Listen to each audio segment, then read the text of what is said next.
Apa itu new normal?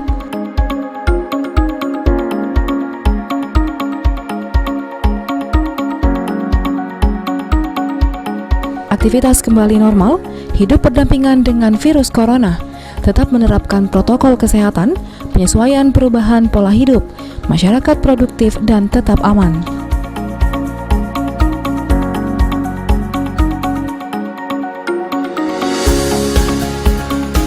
Kebijakan mendukung new normal. Penerapan new normal, terdapat peraturan dan ketentuan yang mengikat.